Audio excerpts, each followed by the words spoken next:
Hola, ¿qué tal amigas y amigos de Telesur? Bienvenidos a Somos, la ventana cultural que visibiliza el patrimonio, las manifestaciones y por supuesto la identidad de nuestros pueblos de América y el mundo. Soy María Antonieta Peña, en nombre de todo el equipo de producción y técnicos les damos la más cordial bienvenida a este programa especial, hoy dedicado a la descolonización y a la decolonialidad, cosas que estaremos profundizando y vamos a revisar de inmediato lo que hemos preparado para ustedes en esta edición. Somos, el programa cultural de Telesur, inicia con la información más destacada en los pueblos del mundo. Conoceremos sobre la decolonialidad como un término utilizado por el movimiento emergente de América Latina llamado Grupo Modernidad Colonial. Además tendremos como invitado al historiador Luis Pellicer. Esto y mucho más hoy en Somos. Es parte de lo que hemos preparado para ustedes en esta edición de Somos del día de hoy. Programa especial acerca de la descolonización y la decolonialidad. Estaremos profundizando en esta edición de Somos. Quédense con nosotros, ya volvemos. @SomosTelesur en Instagram y Twitter, nuestros puntos de contacto.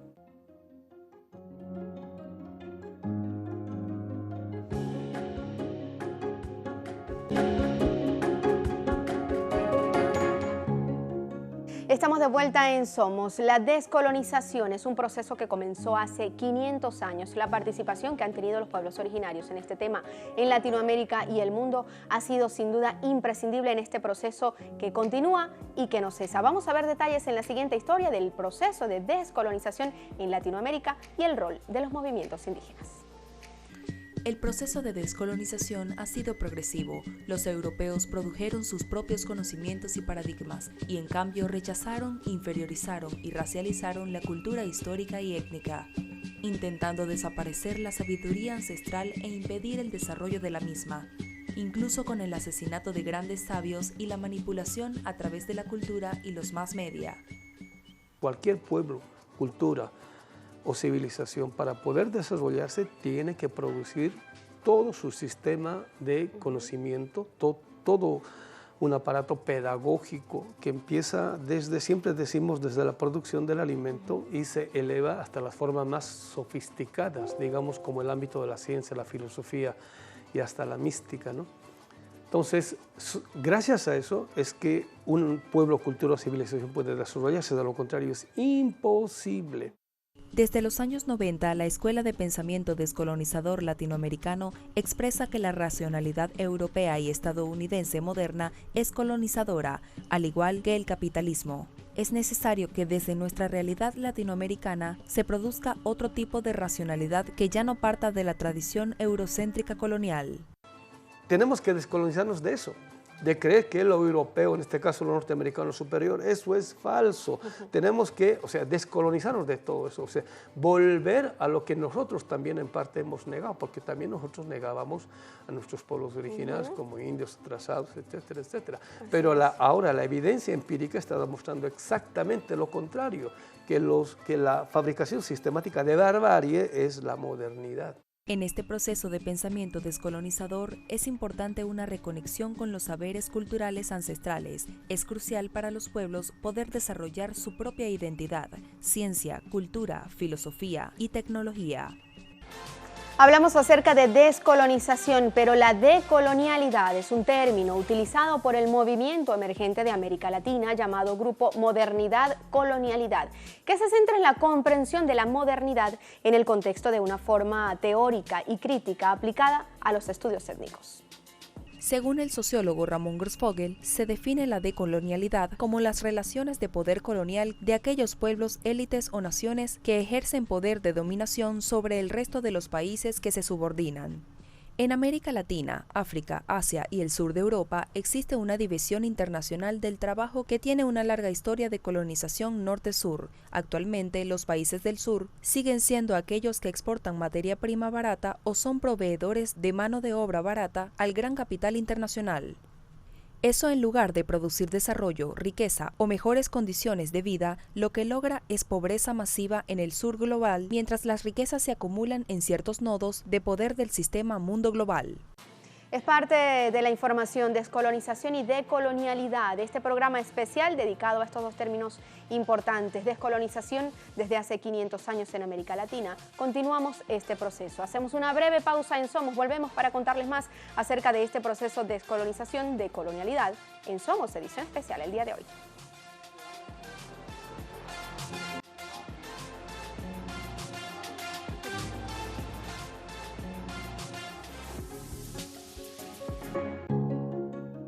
Estamos de vuelta en Somos y es momento de conversar acerca de la escuela descolonial en América Latina, luego del proceso independentista de los pueblos de nuestro continente en los siglos XVIII y XIX. Estos hechos abrieron paso al nacimiento de esta corriente de pensamiento decolonial surgida en Latinoamérica en el siglo XX. La descolonización en América inició un proceso de descolonización mundial que se completó en el siglo XX, dando origen a los estados-naciones modernos. Fue un proceso que alcanzó su apogeo durante las guerras de independencia en América Latina a partir de 1809. La filosofía de la liberación fue el primer movimiento de pensamiento latinoamericano surgido en Argentina a comienzos de la década de 1970. La misma fue formulada en el libro Hacia la filosofía de la liberación latinoamericana, publicado en 1973, y escrito en colectivo por los intelectuales Enrique Dussel, Osvaldo Adelmo Ardiles, Mario Casalla, Horacio Cerruti Gulber, Carlos Cullen, Rodolfo Kusch, Arturo Andrés Roig, Juan Carlos Scannone y Julio de San.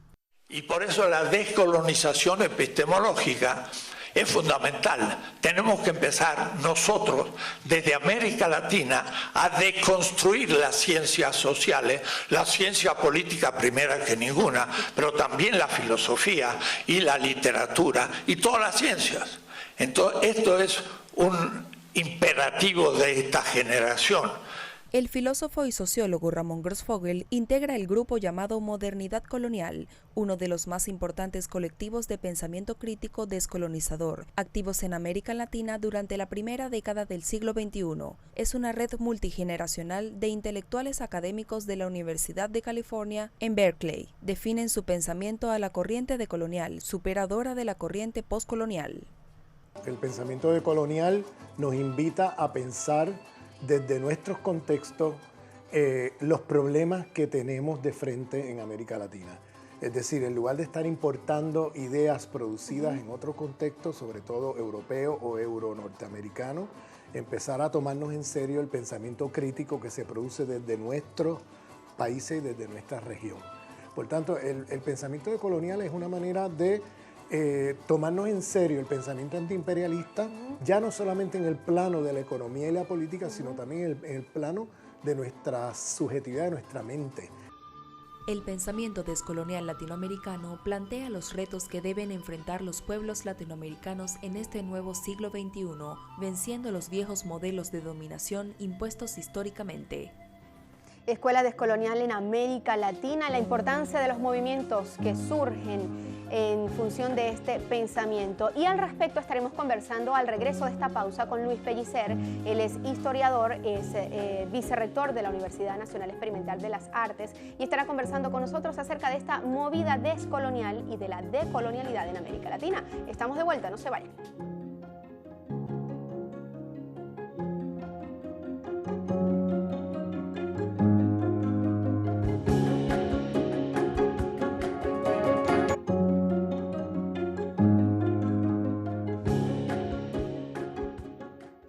Vamos a conversar el día de hoy con el señor Luis Pellicer. Él es historiador y es vicerrector de la Universidad de las Artes en Venezuela. Bienvenido a Somos y bienvenido a Telesur. ¿Cómo está? Muchas gracias por la invitación.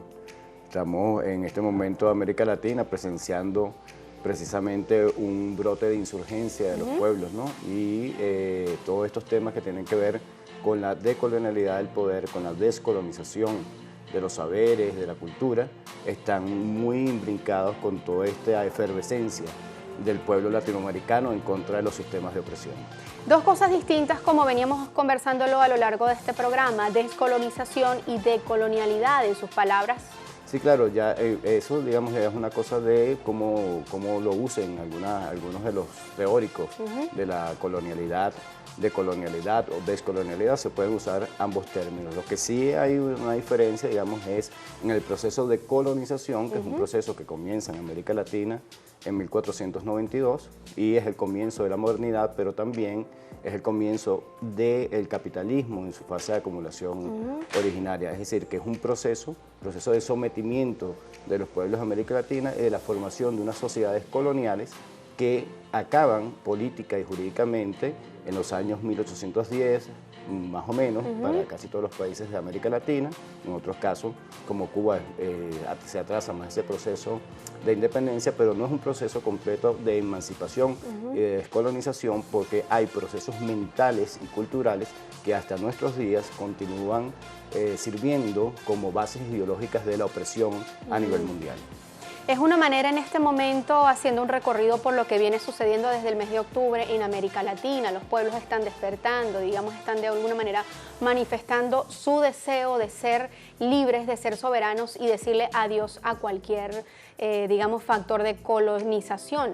Aún a estas alturas de Latinoamérica seguimos en este proceso. ¿De qué forma entonces se pueden canalizar este pensamiento de los pueblos? ¿A qué responden exactamente desde el punto de vista cultural y desde el punto de vista social? Claro, depende de ese proceso del que estamos hablando, que es un proceso que viene hace 500 años, desde 1492, que al mismo tiempo que es un proceso de opresión, de colonización, donde se instala esa mentalidad colonial, también los pueblos han respondido en contra de esos sistemas de opresión y han creado unos mecanismos y unas maneras de organizarse para insurgir en contra de esos sistemas de opresión. Recientemente nosotros tuvimos un auge, ¿verdad?, de gobiernos progresistas en toda Latinoamérica, y hubo una especie como de bache y de retroceso, ¿verdad?, muy momentáneo, porque evidentemente pues, los pueblos latinoamericanos ya tienen una conciencia política mayor, una conciencia que no solamente es una conciencia de clase, sino una conciencia de género, una conciencia de raza, una conciencia étnica, un orgullo de ser y de pertenecer a un pueblo, los pueblos indígenas, los pueblos afrodescendientes, las mujeres, los sexos diversos. Todos están, digamos, ya en una conciencia liberadora, que es lo que va a permitir a la larga que el pueblo latinoamericano pueda insurgir en contra del sistema capitalista mundial y de todos esos factores de opresión como el patriarcalismo, ¿verdad?, el sexismo, el eurocentrismo, el occidentalismo, ¿verdad? Y yo creo que este es un momento muy importante para Latinoamérica, porque es el regreso de la posibilidad de la emancipación verdadera, que en el caso de Venezuela comienza o recomienza con la revolución bolivariana dirigida por el comandante Chávez. La importancia, profesor, de la reconstrucción de la historia, hablándolo en América Latina. Es muy importante el asunto de reconstruir y reescribir la historia, porque la historiografía con la que hemos aprendido en América Latina es un aparato ideológico que sirve también para la dominación.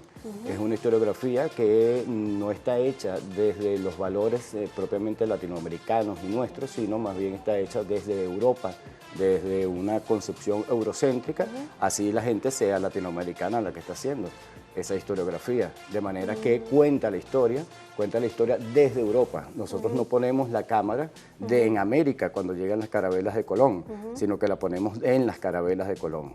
Esa es una manera de ver la historia eurocéntrica. Entonces, esa historiografía que nos han contado y con la que todavía en muchos de nuestros pueblos se forman, es una historiografía que produce el sistema de dominación, que invisibiliza a los pueblos indígenas, que invisibiliza a los negros, que invisibiliza a las mujeres, a los sexos diversos, incluso a la gente con discapacidad.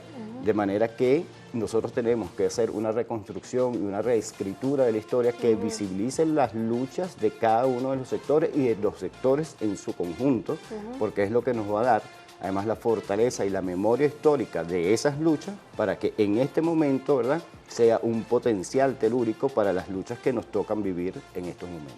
Una manera de reescribir la historia, en mi opinión, sería el cuidado con los textos. Los textos escolares nos han vendido siempre que Colón fue un héroe que llegó a este continente, que conquistó un continente que ya existía. ¿De qué otra forma se puede reescribir la historia? Bueno, fíjate, una cosa te lo cuento con una anécdota precisamente del comandante Chávez. El comandante Chávez era además un gran maestro y hacía unas clases multitudinarias. Le preguntó a todo el pueblo reunido en una de nuestras calles, de nuestras avenidas, le preguntó: ¿ustedes conocen cómo se llaman las naves que vinieron a liberar América junto con Francisco de Miranda? Y por supuesto nadie sabía. y le dijo, ¿ustedes saben cómo se llaman las naves de Colón? Sí, la Pinta, la Niña, la Santa María. Ah, pero tenemos que aprendernos cómo se llaman las naves libertadoras de Miranda, el Bagus, el Vix y el Leander. Y le enseñó a todo el mundo que la historia se puede contar desde una perspectiva liberadora. Con Chávez, y se incluyeron a los pueblos indígenas en el Panteón Nacional y se rinde culto también a nuestros pueblos indígenas. Con Chávez también, con la Revolución Bolivariana, están nuestros afrodescendientes también representados en ese Panteón de los Héroes, ¿no? Estas son maneras y son políticas de memoria de reescribir la historia. Y por supuesto los textos han mejorado muchísimo en Venezuela, pero yo creo que en toda Latinoamérica tenemos que reescribir los textos de historia para que nos sentamos orgullosos de la historia y no en términos de indignidad, que es lo que muchas veces resulta de esa historiografía tradicional que, como te dije, sirve para la opresión de los pueblos. Los pueblos indígenas justamente ha sido un sector que, a pesar de las luchas de los gobiernos progresistas y de las sociedades que apoyan estas, digamos, estas ideologías, han ido siendo visibilizados a lo largo de nuestra historia, pero siguen siendo de alguna manera opacados. Los pueblos indígenas quizás son de los que tienen la idea más clara de la descolonización. ¿Cuál es la importancia del rol de los pueblos indígenas en este proceso de descolonización y de esta mentalidad, digamos, decolonialista, si se le puede llamar así? Claro, yo creo que una de las cosas más importantes es que debemos aprender de los pueblos indígenas, por ejemplo, sus formas de organización y sus maneras de convivir en comunidad y con la naturaleza. Para los pueblos indígenas, la naturaleza no es una cosa aparte de la comunidad ni del ser mismo, incluso individual, sino que somos parte todos de esa naturaleza. Una de las cosas, digamos, terribles del capitalismo y de la mentalidad colonial, ¿verdad?, es la separación entre humanos y naturaleza, y por eso la modernidad transforma y destruye la naturaleza, y destruyendo la naturaleza estamos destruyendo la humanidad y todas las formas de vida que hay en el mundo. Y ese conocimiento, quienes lo tienen, quienes más lo tienen, son nuestros pueblos indígenas. Así que de ellos debemos aprender. Hay mucho que aprender entonces de nuestros pueblos indígenas. Desde el punto de vista cultural ha sido una lucha, hemos sido invadidos por medios de comunicación masivos, a través de la música, a través de otras culturas, a través de modas que nos han impuesto, sobre todo en Latinoamérica. ¿Qué manera diría Luis Pellicer de enfrentar esta masificación de la información desde nuestra acera? ¿Cómo podemos enfrentar en este proceso de descolonización desde la cultura las grandes informaciones que manejan los grandes medios corporativos y así imponernos nosotros con nuestra propia identidad? Yo creo que una de las principales cosas es la transformación de la educación, hacer una revolución cultural que debe empezar por una revolución educativa, donde se leen simplemente con dar los contenidos que son necesarios para que la gente se empodere y se apropie de su cultura y de su historia, ya estaríamos haciendo un gran avance. Pero también iniciativas como esta, que es Telesur, es muy importante para que podamos transmitir también qué somos, ¿verdad? Qué somos en Latinoamérica, qué somos en el sur del mundo, cuáles son nuestras verdaderas culturas, cuáles son nuestras verdaderas historias y cómo esas historias han resistido a una opresión de siglos, ¿verdad? Han resistido, pero han insurgido también contra de esa opresión, que yo creo que es muy importante, que no veamos la cosa nada más desde el punto de vista de la víctima, sino también de la posibilidad que han tenido los oprimidos para insurgir en contra de los mecanismos de opresión. Otro de los grupos, digamos, que ha sido invisibilizado, de alguna manera ha sido también cosificado a través de los medios de comunicación, es la mujer, el género femenino como activista social, como actor social también. ¿Cuál es la manera en que podríamos educarnos también como mujeres y educar siendo jefas de familia en Latinoamérica, que es muy común, para este proceso de descolonización, para tener nuestro propio criterio en cuanto a la cultura nuestra? Claro, hay toda una tendencia también de esta, digamos, teoría de la colonialidad y descolonialidad, que es el feminismo decolonial. Pero el feminismo decolonial es además un feminismo decolonial, por ejemplo, que es antirracista, ¿verdad? Es decir, que yo creo que una de las formas que además se está logrando y que además las mujeres, digamos que son las feministas son las que más han aportado, sobre todo en los últimos tiempos, a la teoría de la decolonialidad, es precisamente que ese material, que las cosas que están trabajando las feministas puedan difundirse, ¿verdad? Hacer unos programas con las mujeres feministas para que nos expliquen, porque yo creo que tenemos mucho que aprender de las mujeres, sobre todo en este país donde casi todo, digamos, la cosa organizativa la hacen nuestras mujeres. Yo creo que en toda Latinoamérica, ¿no?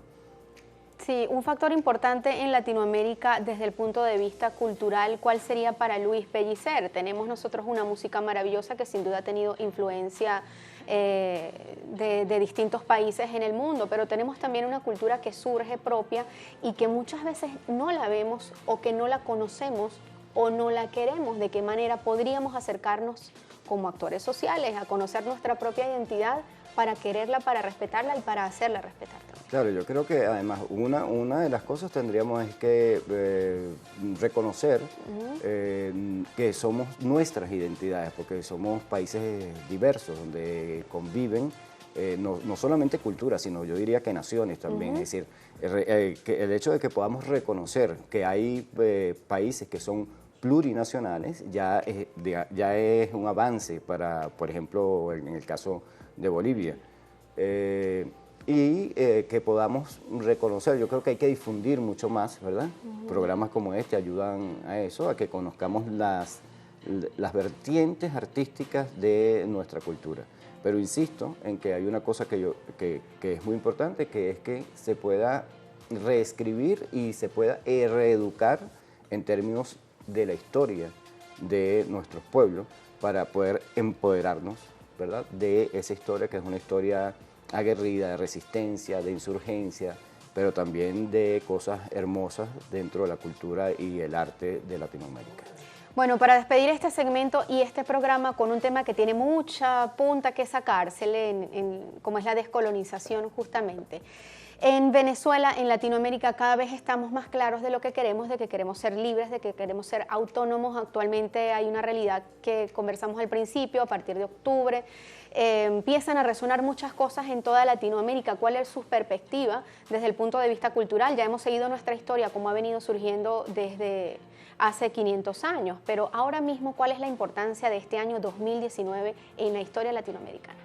Yo creo que este año 2019 implica un giro, ¿verdad?, hacia la emancipación de los pueblos latinoamericanos, ¿verdad?, que han retomado un camino que no estaba perdido, pero que tenemos 500 años transitando, solo que en los últimos 20 años habíamos tenido la posibilidad de tener esos gobiernos progresistas, de tener nuevas miradas, ¿verdad?, y nuevas maneras de gobernabilidad, y que creía, digamos, el neoliberalismo y la derecha mundial, y latinoamericana en particular, y el imperio norteamericano, que en este momento iba a poder hacer retroceder todo el proceso de avance y de la lucha por la justicia y la equidad social. Pero este año se ha demostrado que eso es indetenible, que es un proceso histórico, y los procesos históricos no se pueden parar.